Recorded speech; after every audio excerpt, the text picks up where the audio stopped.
year of MBBS, we were posted to obstetrics gynecology, not pediatrics. And in Obs Gynae, there was 15 days posting in nursery.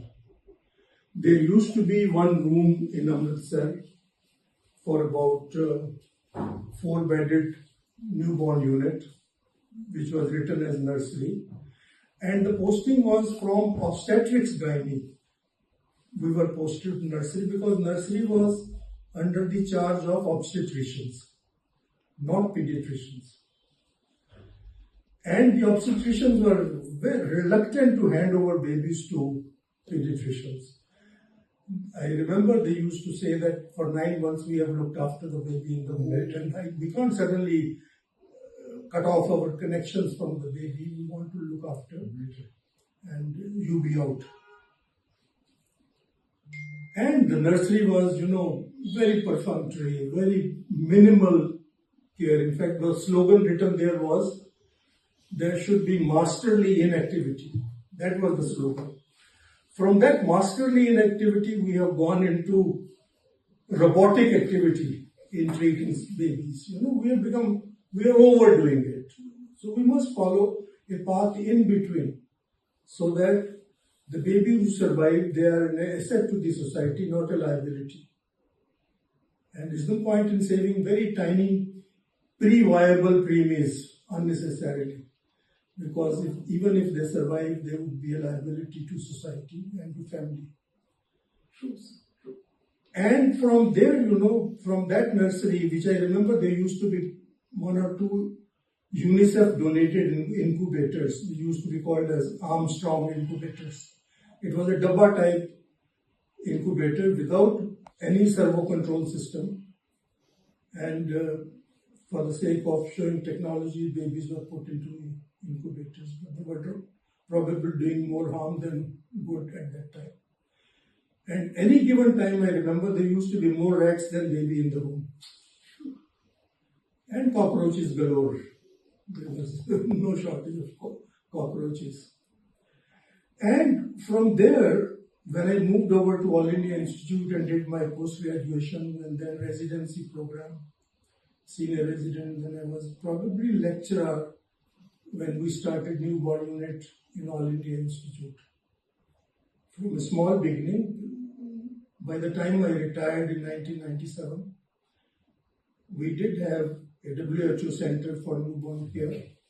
And then we had one of the elite NICUs of the country at that time when I retired.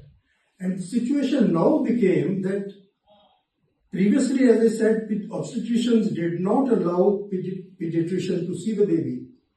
Now, the obstetricians are scared to enter the NICU because they see a baby surrounded by gadgets, by technology, by monitors, by respiratory support, ventilation, and so on. They are really scared to enter the nursery because they are not confident to see that much of technology which is being used. They have not developed the way neonatology has developed because there has not been tertiary care perinatal centers in that sense. Now there are, but when I retired there were none at that point of time. So they lagged us in terms of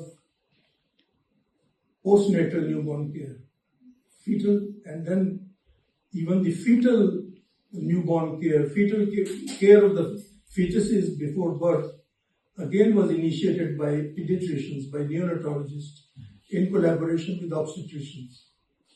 That now has come up to some level. But this is a contrast really, that newborn care, how it has really evolved.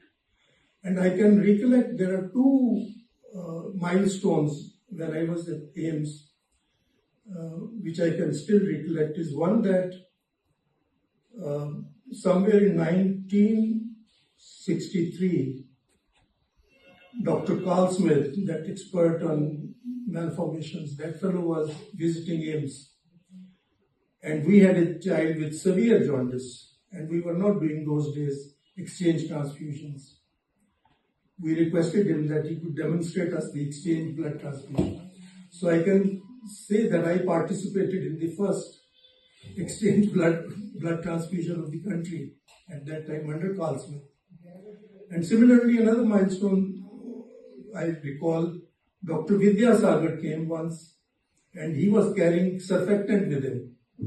And the first surfactant was given in the country to one of the babies in NICUs of AIMS. And I was one of the young faculty members at that point of time.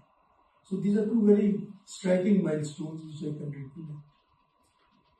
But the rest, I very strongly feel that this care of the newborn has really initiated young pediatricians to take up newborn care in a big way. I think it's a milestone in that sense. And I myself, whenever I revise, now I'm in the process of revising, bringing out the next edition. Whenever I revise my books, probably I shared with you, when I read them, I feel very strongly कि ये मेरे बस का नहीं जो लिखा हुआ है इसमें, मैं नहीं लिख सकता. Somebody has done it through me.